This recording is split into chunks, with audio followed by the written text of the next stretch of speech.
네, 안녕하세요. 기교로서의 시제 운용을 어떻게 하며 그 문학적인 효과는 어떠한가에 대한 이야기를 하겠습니다. 교재 새롭게 쓴 수필 창작론 제7강 시제 운용의 기교를 위하여 기교로서의 시제 운용 두 번째 시간입니다. 수필에서 시제를 기교로 운용할 때 크게 세 가지로 이루어집니다. 글 쓰는 시점을 기준으로 삼아서 과거 시제를 기본 시제로 사용하는 경우가 하나고요. 어떤 상황이 벌어진 시점을 기준으로 삼아서 현재 시제를 기본 시제로 사용한 경우가 두 번째고요. 과거 시제를 기본으로 삼되 부분적으로 현재 시제를 넘나드는 경우가 세 번째 경우입니다. 수필뿐 아니라 시나 소설에서도 시제 형식과 또 시간 지시 사이의 불일치를 허용하기 때문에 이러한 시제 운용이 가능하다고 하겠습니다. 첫 번째 발화시, 그러니까 수필을 쓸 때는 이제 그 글을 쓰는 시간이라고 할 수 있겠죠. 말하는 시간이 아니라 수필에서 이제 글을 쓰는 시간을 기준으로 하는 그 과거형입니다. 이 과거형 시제는 제재로 삼은 어떤 상황을, 그러니까 제재로 삼은 어떤 사건을 글 쓰는 시점 앞에 위치시키는 경우에 해당되죠. 바꾸고 말하면 과거 저곳에서 이미 일어났던 상황 사건을 회고적인 입장에서, 회고적인 위치에서 보고하는 형태를 취하는 것입니다. 이 과거형 시제는 이렇게 이미 그 일어났던 사건을 보고하지만은 글 쓰는 순간의 그 감정이나 생각은 당연히 현재형으로 써야 되겠죠. 또 상대 시제 표현일 경우에도 현재 시제가 사용될 수가 있습니다. 그러니까 모든 것을 과거 시제로 다 써야 된다는 것은 아닙니다. 이런 경우에 또 예외를 둘 수도 있습니다. 그러나 전반적으로 보면은 과거 시제로 전달한다는 이야기죠. 자, 이와 같이 과거 시제로 표현하는 것은 어떤 상황을, 어떤 사건을 요약하여 설명하는, 그러니까 말하기의 형식에 유효한 그런 시제 운용이라고 하겠습니다. 작품 예를 들어보면은요, 그 김우종의 그 여름 배짱이의 마지막 연주를 사례로 제시해 봅니다. 잠시 화면을 멈추고 한번 읽어 주시기 바랍니다. 자, 그런데 계속 이제 과거형으로 이렇게 그 글을 쓰기를 이제 하고 있죠. 하다가 이 부분 한번 보세요. 아내는 울면서 며칠 동안 나를 찾아 헤맨 것이다. 여기에서는 찾아 헤매었던 것이다, 이런 식으로 과거형으로 쓰지 않았죠. 그래서 이 부분은 그 아내가 울고 다닌 그 상황을 기준으로 해서 볼 때 현재라는 거죠. 그래서 우리는 이것을 상대 시제 표시라고 이렇게 앞에서 말씀드렸죠. 네, 다음 장 다시 이 부분을 화면을 멈추고 한번 읽어 주시기 바랍니다. 자, 여기에서도 특별한 먹이는 다름이 아니다. 배짱이처럼 분명히 자기 목소리를 내고 독재 정권 체제에 방해되는 자는 그들의 먹이다. 자, 이런 식으로 과거 시제가 아니라 현재 시제로 썼죠. 그러면 왜 여기서는 그렇게 했느냐 하면은 이 객관적인 사실을 진리처럼 이렇게 표현하고자 했기 때문에 아마 이렇게 현재 시제로 표현하지 않았는가 생각이 됩니다. 그리고 이제 나머지들은 대체로 이제 그 과거 시제로 지금 이렇게 표현을 하고 있습니다. 자, 그런데 이 또 끝부분에 치열한 예술 정신이 얼마나 감동적인가 해서 현재형이죠. 자, 여기서도 지금 글을 쓰고 있는 현재의 감정을 표현하고 있기 때문에 현재형으로 이렇게 표시를 했습니다.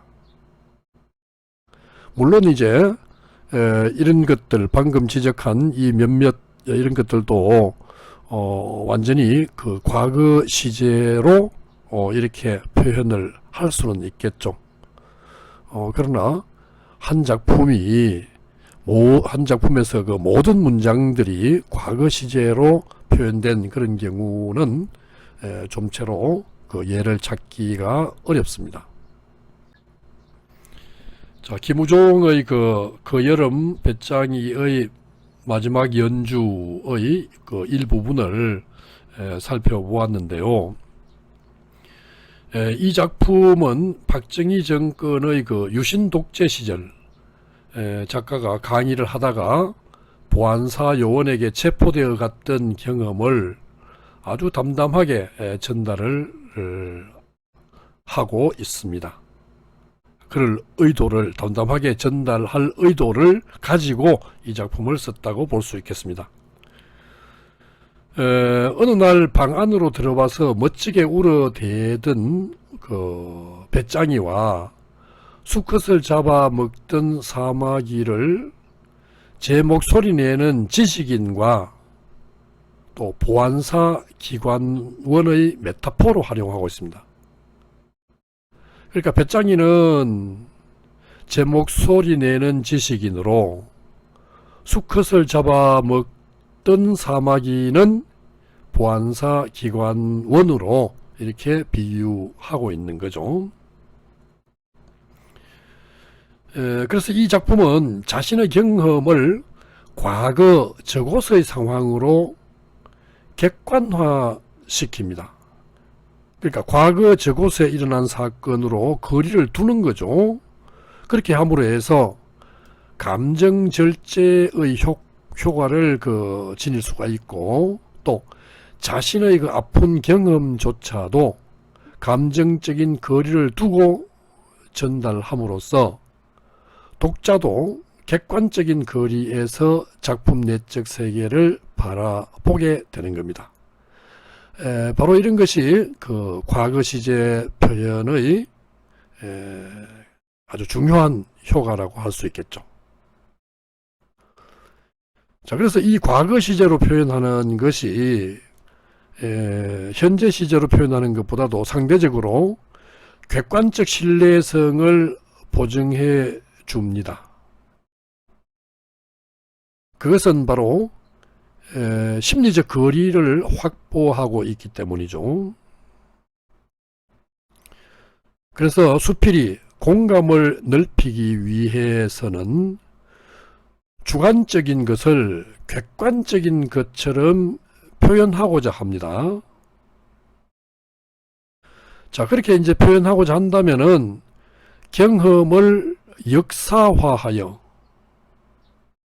역사라는 것은 이미 지나간 그 오랜 사건들이기 때문에 굉장히 객관적인 거리를 가지고 바라볼 수가 있는 거죠. 그래서 경험을 역사화하여 과거 시제로 표현하는 것이 매우 효과적이다 라고 말할 수 있겠습니다.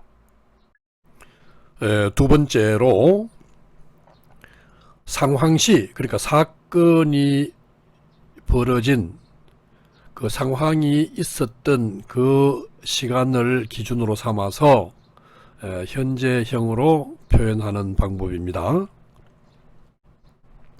그러니까 해당 상황의 발생 시점이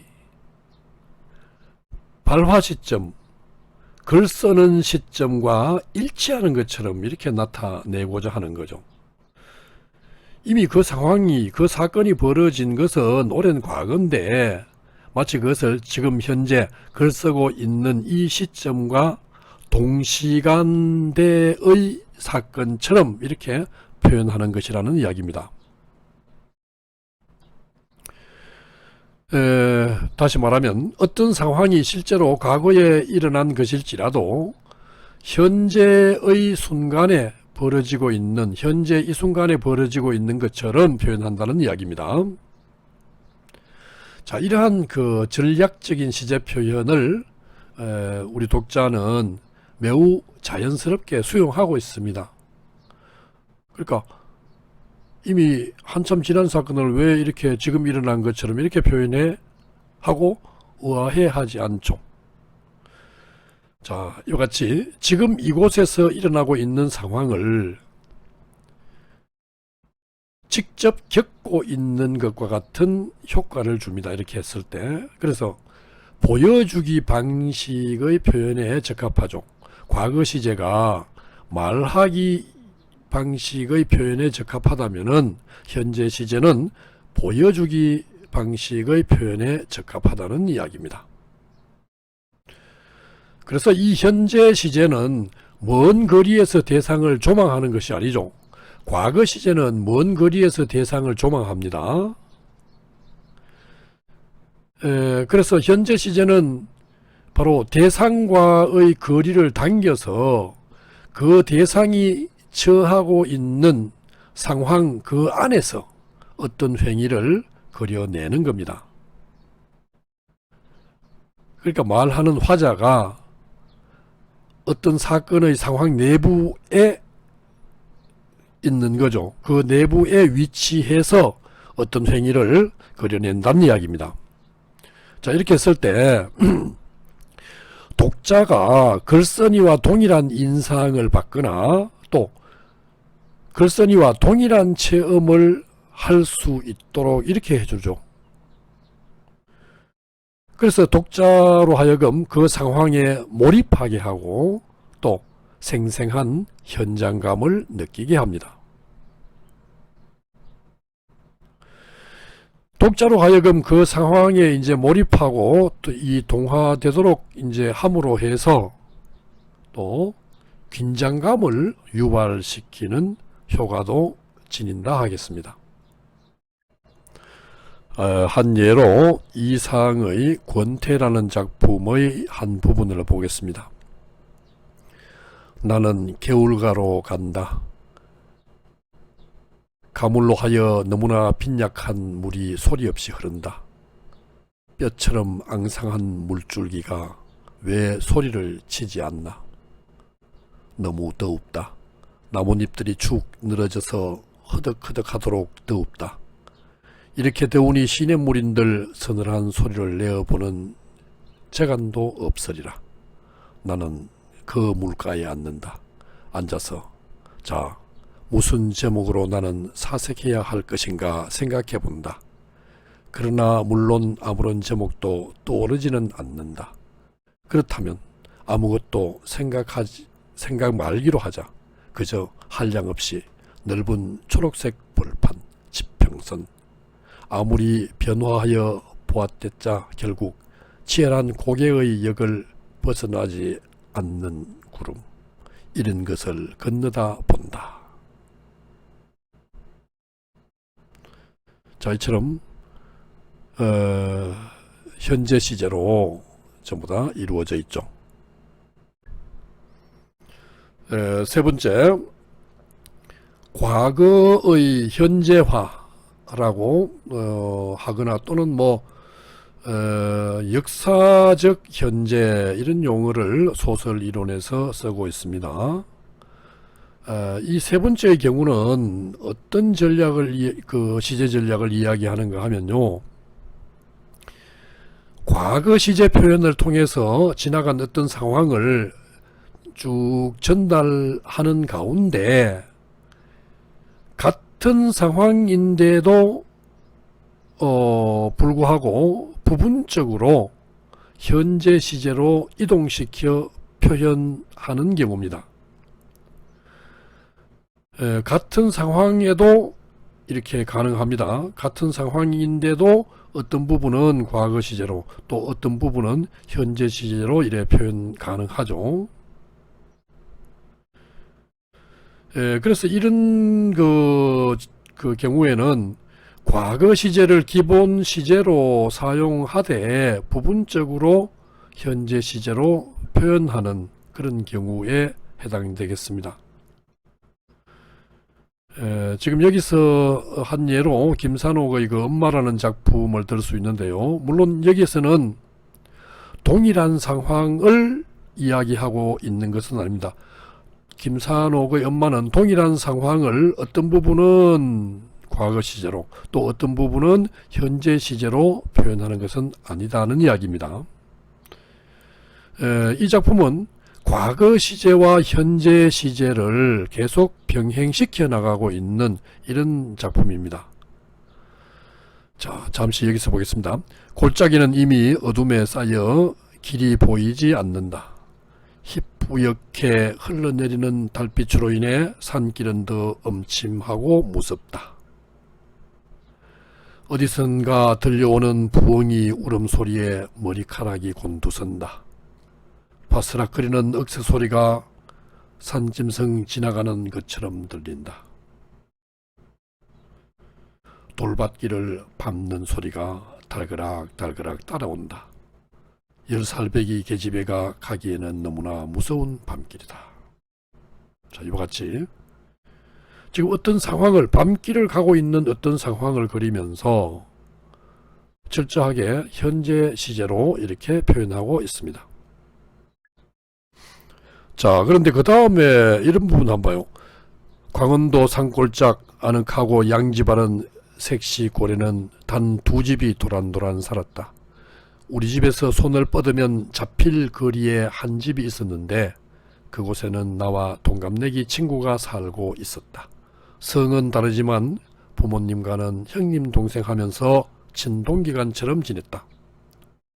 자, 어떤 사실을 전달하면서 강원도 산골짝 색시골이라고 하는 곳에서 단 2집이 살았다는 이야기를 전달하면서 이와 같이 과거로 전달을 하고 있습니다. 과거 시제로. 자, 다시 엄마는 늘 그랬다. 이런 식으로 과거 시제로 지금 쓰고 있습니다.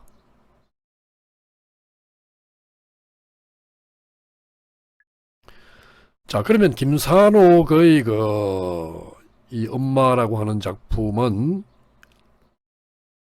초등학교 다니던 시절, 그러니까 어린 시절의 경험을 이야기한 것이기 때문에 무조건 과거 시제로 표현해야 될까요? 지금 글을 쓰고 있는 이 시점보다는 과거에 일어난 사건이니까 그렇지 않죠. 우리가 지금 여기서 이야기하고 있는 것은 기교로서의 그 시제를 어떤 표현 기교로 운용하는, 활용하는 방법에 대한 이야기를 지금 하고 있으니까요.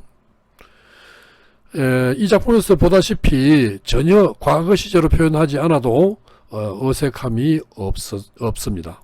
그래서 이 작품은 옛 기억을 소환하여 과거 시제로 전달하는 것을 기본으로 삼고 있습니다. 그러나 가을 운동회를 마치고 밤길을 걸어서 집으로 돌아오는 그 장면, 그 상황은 철저하게 현재 시제로 표현하고 있는 것이죠.